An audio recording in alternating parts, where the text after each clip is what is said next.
aften. Det har været Aalborgs dag i dag i dansk idræt, i hvert fald i ishockey og i badminton. I Rødovre Skøjtehal spillede OB og Rødovre uafgjort 5-5 i den afgørende kamp i første division, og det var lige netop nok til, at disse glade OB-spillere for første gang vandt Danmarksmesterskabet. Vi har en fyldig reportage om ishockeyafslutningen.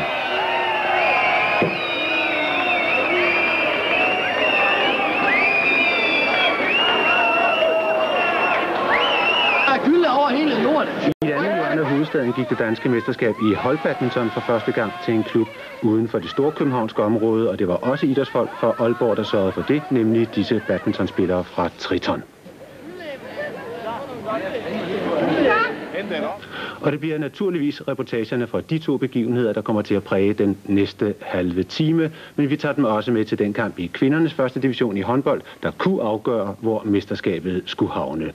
Vi skal også uden for landets grænser for at følge nogle af søndagens store internationale sportsbegivenheder, blandt andet verdensmesterskabet i skiflyvning. Og til sidst i programmet gælder det ikke så meget konkurrence som motion i idrætsforeningen Spartas løb ved Bagsværd Sø. Men nu først til kampen om point og om guldmedaljer. For 5 år siden var OB tæt på at vinde det danske ishockeymesterskab, men på hjemmebane i den allersidste kamp glippede det. I dag skulle OB have 1 point for at få titlen, men nu var det på udebane mod Rødovre, og hovedparten af de 2.000 tilskuere. Palle Holgersen var iblandt dem. Ja, der er mange måder at tilbringe en fastelavns søndag på, for eksempel denne. Trængsel og alarm foran skøjtehallen 1,5 time før kampstart. Den første, en aalborgenser, stillede sig op klokken 2 om natten. Og han kom ind sammen med de 2.000 andre, ind i det forjættede land, hvor Rødovre og OB skulle slå katten af tønden om det danske mesterskab. Det hele blev akkurat så medrivende, spændende og dramatisk, som man havde håbet på. Her er vi i kampens start, Rødovre i hvide trøjer, OB helt i rødt. Og inden alle er på plads, navnlig det københavnske forsvar, sker dette. Per Lydholm scorer til 1-0 for OB. En ønskestart for nordjyderne, der på forhånd har et forspring på 2 lune point i baglommen allerede inden kampen. Og forståelig usikkerhed og nervøsitet i Rødovres bageste rækker. Det er svært at få hold på nerverne. Det kniber indimellem slemt med at få pukken ud af egen zone, og knapt halvvejs i perioden går klappen igen ned.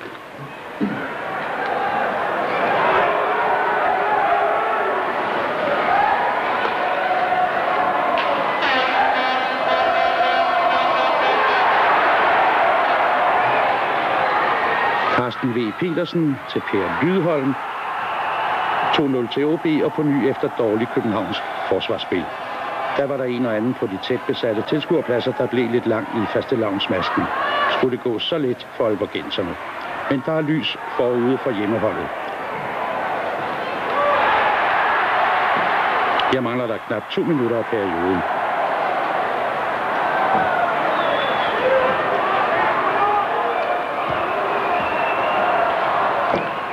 Tommy Petersen til Kenneth Henriksen. Reducering 1-2, resultatet af de første 20 spilleminutter. Der er åbenbart blevet talt med store bogstaver i Rødovres omklædningsrum i pausen, og det mærkede man på det københavnske spil. OB blev pludselig presset tilbage i egen zone. Københavnerne angreb med selvtillid og optimisme. Og resultatet kom i denne situation, hvor begge hold har en mand i straffeboksen.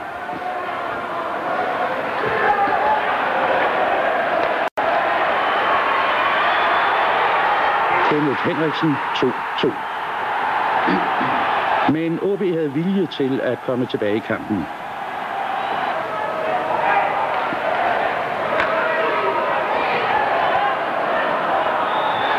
Først en god chance her.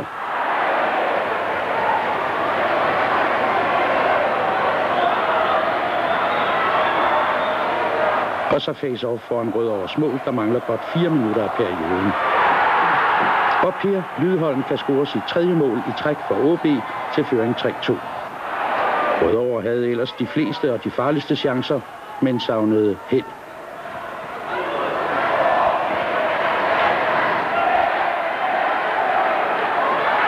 Som her. Alle ser pukken i nettet, men den har ramt overliggeren og går i spil på ny.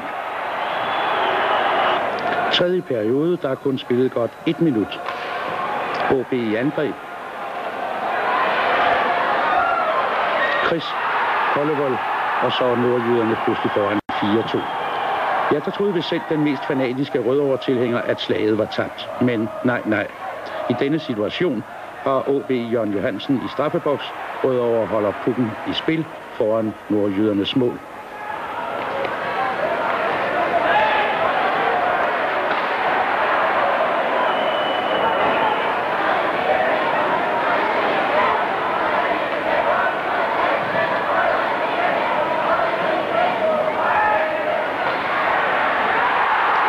Efter knap 5 minutter reducerer holdkaptajn Olaf Eller til 3-4.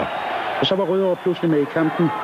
OB kæmpede med ryggen mod muren, og kun held og godt målmandsspiller Carsten Petersen hindrede scoring. Men så gik det galt alligevel. Claus Mønster udligning til 4-4. Og ja, der troede man, Jericho Smure ville vælte i skøjtehallen. Men igen oplevede man aalborgensernes vilje og styrke til at fejde sig ud af modgangen. Pukken er næppe givet op, før dette sker. Per Lydholm er der på pletten, kan bringe OB foran 5-4. Slaget var tabt for Rødovre, men alligevel blev kampens sidste sekunder forunderlige.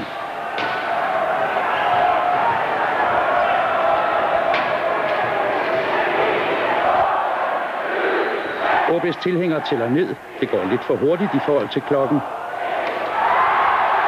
Niels Thorup slår ærgerligt til pukken. OB's målmand Carsten Petersen tror, det er slut og lader den passere. Men der mangler faktisk 1 sekund. Altså mål og uafgjort 5-5.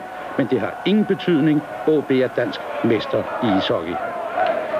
Og det tog lang tid, før der var albuerum til at overrække pokal og guldmedaljer til aalborgenserne.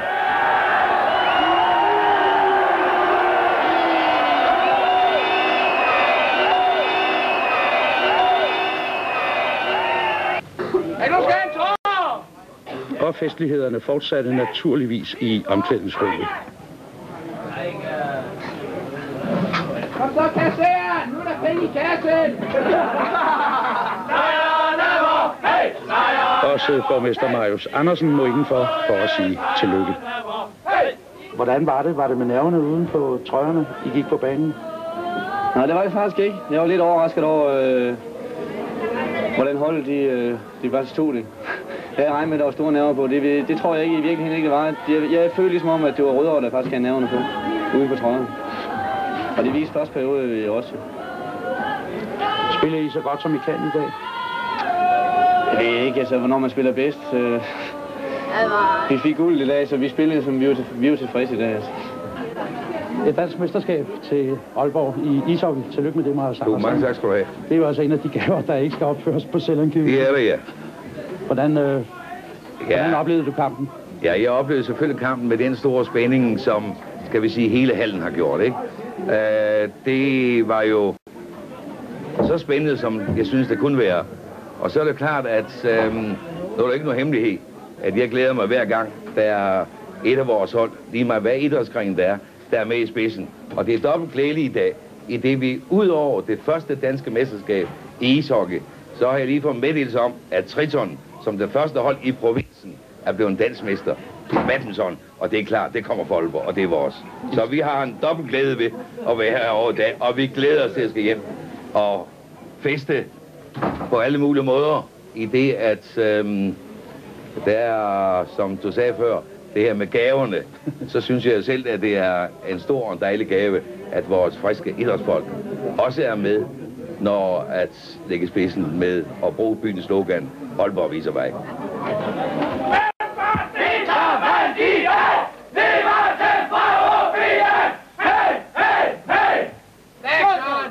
Hvem skal mange fejre her? Det skal det gå op i her! Og her er resultaterne af sidste runde i første division. Rødovre OB 5-5, Herning Esbjerg 5-0, Vojens Rungsted 4-5 og Frederikshavn KSF 6-2. Og den endelige tabel i første division. Guld til OB for første gang, sølv til Rødovre, der var mester for 3 år siden, og bronze til Herning, der 2 gange har været dansk mester. Den tidligere store klub Esbjerg, der sidst var mester i 1969, må efter 0-5 nederlaget i dag for første gang ned i anden division til et andet af 1960'ernes og 1970'ernes dominerende hold, Gladsaxe. Anden divisions grundspil sluttede i dag med disse resultater: Gladsaxe HIK 0-7, Hvidovre Skovbakken 5-4 og Herlev Brøndby 9-5. Men i modsætning til første division er der slutspil mellem de 4 bedste i anden division om at overtage Esbjergs plads i den bedste række. Her de 4 klubber, der er med i slutspillet, det er Herlev, HIK, Hvidovre og Tårnby. Men altså ishockeybegejstring i Nordjylland, hvor Frederikshavn